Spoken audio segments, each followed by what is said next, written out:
నిన్న తెలంగాణ రాష్ట్ర ప్రభుత్వం అత్యంత కీలకమైనటువంటి నిర్ణయాలు తీసుకుంది.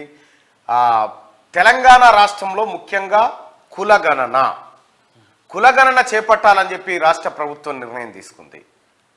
రాహుల్ గాంధీ గారి ఆదేశాల మేరకు గతంలో తెలంగాణ ప్రజలకు రాహుల్ గాంధీ గారు హామీ ఇచ్చారు. ఈ రాష్ట్రంలో కాంగ్రెస్ పార్టీని అధికారంలోకి తీసుకొస్తే కులగణన చేపడతామనేటువంటి మాట చెప్పిండు. కులగణన చేపట్టడం ఏంది, కులగణన ద్వారా ఏం జరుగుతుంది, ఈ లెక్క ఒక్కసారి బయటికి వస్తే కనుక జరిగే పరిణామాలేంటి, తద్వారా ఎవరికి ఇబ్బంది, రాజకీయంగా ఎవరికి లబ్ధి జరుగుతుంది. సో ఈ లెక్కలన్నీ బయటకు వచ్చే పరిస్థితి అయితే కనిపిస్తూ ఉంది.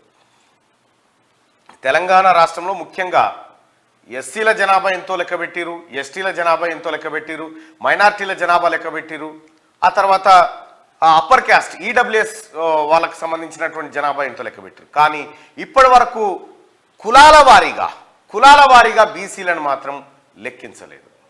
సో గతంలో కేసీఆర్ సమగ్ర కుటుంబ సర్వే పేరుతో కార్యక్రమాన్ని నిర్వహించిన ఆ కీలక పత్రాలన్నింటినీ కేసీఆర్ దాచిపెట్టిండు. ఆ పత్రాలు బయటికి రాలే, ఎవరి కులం ఎవరి బలం ఏందో బయటికి రాలే, కోళ్ళు ఉన్నాయా, కుంకనక్కలు ఉన్నాయా, సైకిల్ ఉన్నదా, చేతి గడియారం ఉన్నదా అనేది మొత్తం లెక్కల కానించి రాసుకపోయారు ఆ రోజు సమగ్ర కుటుంబ సర్వే రోజు. సో కేసీఆర్ తాను ఏ వర్గంతోని పరిపాలన సత్సంబంధాలు మెరుగుపరుచుకోవాలి, ఏ వర్గాన్ని దగ్గరికి తీయాలి, ఏ వర్గాల ద్వారా మనకు మంచి జరుగుతుంది అనేటువంటి లెక్కలు ఆయన కోసం పెట్టుకున్నటువంటి సర్వే అది. అదేదో జనాన్ని ఉద్ధరించిన సర్వే కాదు. కానీ ఇప్పుడున్నటువంటి రాష్ట్ర ప్రభుత్వం, కాంగ్రెస్ పార్టీ ప్రభుత్వం, ముఖ్యమంత్రి రేవంత్ రెడ్డి గారి సారథ్యంలో ఉన్నటువంటి ప్రభుత్వం కులాలను కులం లెక్కబెట్టేటువంటి కార్యక్రమాన్ని చేయబోతా ఉంది. చాలా లెక్కలు ఇదివరకు దాకా చక్కర్లు కొట్టినాయి. ఒకరోజు కేసీఆర్ చెప్పిండు ముదిరాజులు 50 లక్షల మంది ఉన్నారు అని చెప్పి తటక్కున నోరు జారితే ఆ మాట బయటికి రాగానే సో నాలాంటి వాళ్ళు ఆ మాటను తీసుకొని ముదిరాజులకు ఏం జరగాలి, ఏం జరిగింది, ముదిరాజుల సంఖ్య ఎంత, బలం ఎంత అనేటువంటి అంశాలను ప్రజల ముందుకు తీసుకురావడం జరిగింది. వాళ్ళలో కొంత కదలికం స్టార్ట్ అయింది.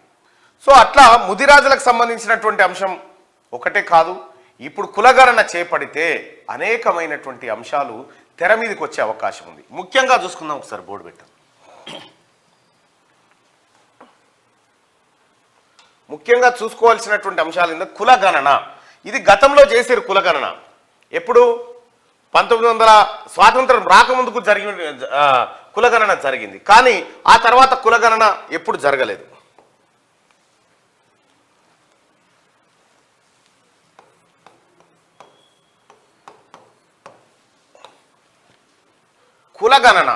కులగణన జరగడం వల్ల ఏమవుతుందంటే ఎస్సీ, ఎస్టీ, బీసీ,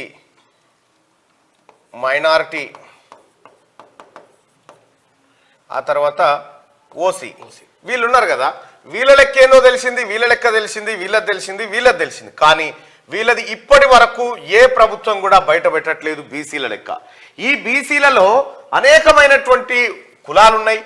ముఖ్యంగా ప్రధానమైనటువంటి కులాలు ముదిరాజులు, మున్నూరు కాపులు, ఆ తర్వాత గౌడలు, యాదవులు, పద్మశాలీలు,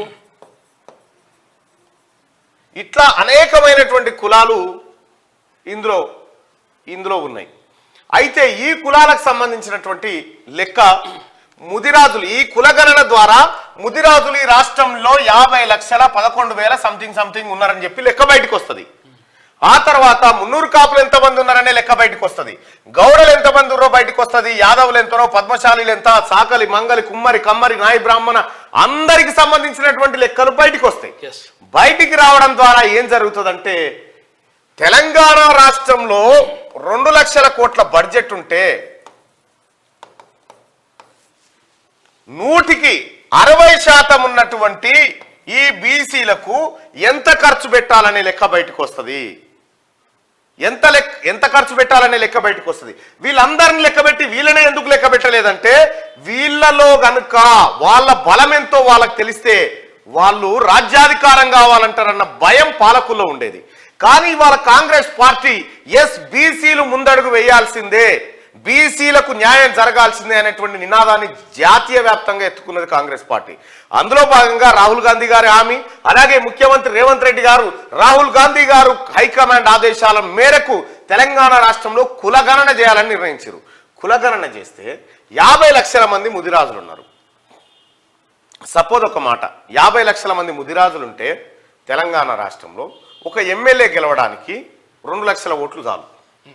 అంతే, 2 లక్షల ఓట్లు, 25 ఎమ్మెల్యేలు రావాలి మరి వాళ్ళకు. అంతే. ఇప్పుడు తెలంగాణ రాష్ట్రంలో ఉన్నటువంటి ముదిరాజులకు ఎన్ని దక్కినాయి? ఈ లెక్క, ఈ ఆలోచన బయటికి పుడుతుంది. సో తద్వారా ఏం జరుగుతుందంటే బీసీలకు రాజకీయ వాటా దొరికే అవకాశం ఉంటది. ఈ రాజకీయ వాటా ఏంది అని అంటే బాబాసాహెబ్ అంబేద్కర్ అప్పుడే చెప్పిండు, political power is master key అని. ఆ పొలిటికల్ పవర్ కనుక ఈ వర్గాలకు దొరికితే అప్పుడు ఈ వర్గాల పిల్లలు చదువుతున్న స్కూళ్ళు, కాలేజీలు, దవాఖానాలు అన్నీ బాగుపడతాయి అనేది ఆయన ఇంటెన్షన్. సో ఇదే జరగాలని చెప్పి ఏఐసిసి నేతలు గౌరవ రాహుల్ గాంధీ గారు కానీ తర్వాత ఏఐసిసి పెద్దలు కానీ వీళ్ళందరూ కూడా కులగణన చేపడతామనేటువంటి మాట చెప్తా ఉన్నారు. ఈ కులగణన జరిగితే ఈ మంచి కార్యక్రమం జరుగుతుంది. ఇక్కడే గౌరవ ముఖ్యమంత్రి రేవంత్ రెడ్డి గారి పనితనం, ఆయన ఖచ్చితంగా కేంద్రం ఇచ్చినటువంటి కేంద్ర నాయకత్వం ఇచ్చిన ఆదేశాలను పాటిస్తూ కులగణన చేపడతామనేటువంటి నిర్ణయానికి వచ్చారు. త్వరలోనే తెలంగాణ రాష్ట్ర ప్రజలారా, బీసీ ప్రజలారా, ముఖ్యంగా ఎస్సీ ఎస్టీ మైనారిటీ ప్రజలకు ఎప్పుడైతే లెక్క తెలిసిందో, బీసీ ప్రజలారా మీరు మెజారిటీ పక్షంగా ఉన్నటువంటి బీసీలారా మీ రాజకీయ తలరాత మారే రోజు దగ్గరలోనే ఉంది. ఇది తెలంగాణలో ఉన్న కాంగ్రెస్ ప్రభుత్వం చేయబోతా ఉంది. గతంలో కేసీఆర్ సమగ్ర కుటుంబ సర్వే చేసిండు. ఎక్కడ భీమండి కాడున్నోడు, అక్కడున్నోడు, ఇక్కడున్నోడు, సూరతోడు ఉరుకొచ్చి మరీ జనాభా లెక్కలు ఉన్నవా అని చెప్పి లెక్కలు రాపించుకొని పోయారు. ఒక్కటే రోజులో సమగ్ర కుటుంబ సర్వే చేసిరు. సో ఆ చేసిన లెక్కను బయట పెట్టకుండా కేసీఆర్ 10 ఏళ్ల పాటు కాలయాపన చేసి అసలు ఎవరి లెక్క ఏందో, ఎవరి కథ ఏందో ఇప్పటి వరకు బయటికి రానియలే. ఇప్పుడున్నటువంటి కాంగ్రెస్ పార్టీ ప్రభుత్వం ఈ లెక్కలు తీయాలని బయటికి సంకల్పించింది.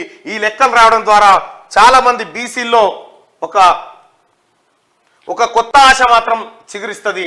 అదే త్వరలో కులగణన అనేటువంటి కార్యక్రమం ద్వారా చేయబోతుంది. ఇక మార్నింగ్ న్యూస్ లో మిగతా వార్తలు ఏమో వెలుగు దినపత్రిక నుంచి స్టార్ట్ చేద్దాం. కులగణన చాలా ఇంపార్టెంట్. బీసీలారా మంచి రోజులు వస్తున్నాయి, గుర్తుపెట్టుకోండి. బీసీలారా మనల్ని ఈ దేశంలో ఉన్నటువంటి పులులు ఎన్ని ఉన్నాయి అడవిలో, కొంగలెన్ని, కొంకనక్కలు ఎన్ని ఉన్నాయని లెక్క పెట్టిరు, కానీ మనల్ని లెక్క పెట్టలే. ఇప్పుడు లెక్క పెట్టడానికి రాష్ట్ర ప్రభుత్వం సంకల్పించింది. ఆల్రెడీ బీహార్లో నితీష్ కుమార్ ప్రభుత్వం కులగణన చేసింది. బీసీలు 64% మంది ఉన్నారని చెప్పి తేల్చేసింది. ఇక్కడ ఏపీ ప్రభుత్వం జగన్మోహన్ రెడ్డి కూడా ఆ కులగణన చేపట్టింది, ఇంకా ఆ ఫలితాలు బయటికి విడుదల చేయలేదు. సో తెలంగాణ రాష్ట్రంలో కూడా కులగణన చేయబోతా ఉన్నారు. ఈ కులగణన ద్వారా బీసీలకు మంచి జరిగే అవకాశం ఉంది.